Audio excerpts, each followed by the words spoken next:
Joining us is Adam Creighton, columnist at The Australian. Adam, thank you so much for joining us and welcome home. You spent years in Washington, D.C. Have you ever witnessed such a rapid change that we're really seeing take place right now? No, look, certainly I haven't. I mean, not in my journalistic career of 13 years at this stage have I ever seen such a flurry of change in such a short period of time. I mean, the COVID era, of course, was pretty spectacular in 21 and 2020, but this is pretty intense. It's not just in the health field, of course, it's in economics, it's in foreign policy. I mean, Trump is just this extraordinary historical force, if you like, who, by the way, 2 years ago was completely written off. But of course has had this spectacular comeback. He's now president and he's been in office a very short time and just done an extraordinary and controversial number of things.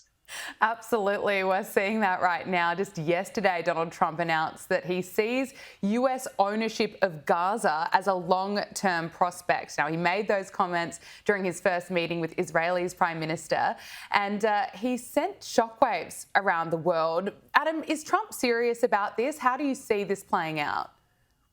Well, look, it's very hard to know. I mean, certainly the announcement was absolutely spectacular and historic, and I think very few people were expecting it, and I think half the world is still trying to digest it. But look, if we just go to a week earlier, or a few days earlier with the tariffs on Canada and Mexico, there was a lot of fanfare and they never happened. So this may be something like that. It might be an opening gambit to get a broader agreement in the Middle East amongst the Arab nations and also Israel. But certainly, I think, I can't see it happening personally. I think it's going to be very, very hard for the US to take ownership of Gaza unless it wants to endure loss of soldiers. I mean, there will obviously be terrorism if they try to take it, and it's going to be very, very difficult to forcibly remove 2 million people or 1.7 million people.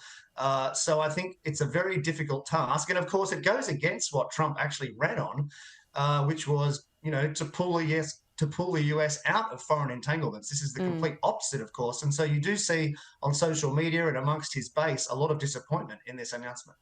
It's interesting you mentioned the tariffs. So I thought of that as well, that it's just a couple of days after Trump made those announcements about threatening tariffs of 25% to Canada, to Mexico, and then just shortly after that announcement, Trump essentially got what he wanted. Mexico and Canada announced that they'd finally start taking action to stop fentanyl flowing into the United States. And so the tariffs have been paused for a month. So I guess the world is kind of seeing the way Donald Trump works, how he's able to bring other countries to the negotiating table. Is that how you see it?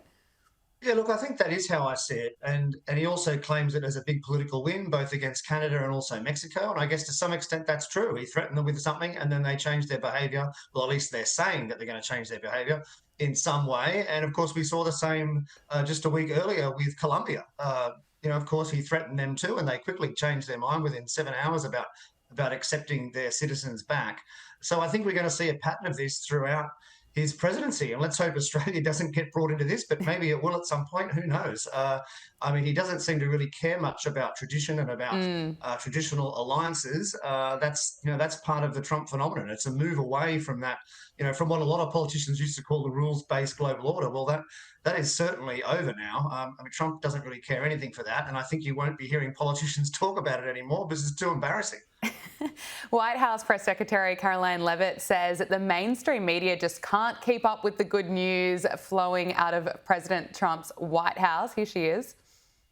There is so much good news, so much winning out of the Trump White House right now that the mainstream legacy media can't keep up with it because President Trump is signing executive order after executive order, delivering on promise after promise, and implementing fundamental change of our bloated bureaucracy and our corrupt government here in Washington, D.C. He was given a once-in-a-generation mandate by the American people to govern and to fundamentally transform Washington, and that's exactly what he is doing. In a way, she's right. There have been so many news lines, so many major announcements, and it just shows you how prepared Trump is to be making these. It feels like he's about 10 steps ahead of everyone else. But Donald Trump is also shaking up the way the media is being run inside the White House. He's open to having podcasters and content creators allowed in the briefing room. You've spent a bit of time there. What do you make of this decision? Well, look, Of course, it reflects the the simmering hatred of the Trump people for the traditional media. So I think it's damaging for the legacy media in the US that they're going to have more competition in the briefing room. The briefing room itself is actually very small. I mean, people see the press secretary speak on TV, but very rarely does the camera turn around. It's a small room; not everyone can fit in, and so I think by allowing these other podcasters and influencers and so forth in, and I'm not saying it's a bad decision, but it just physically means that fewer legacy media types will be physically allowed in the room because they're going to have to be on a rotation now. So I think it's bad for legacy media, but this is hardly surprising.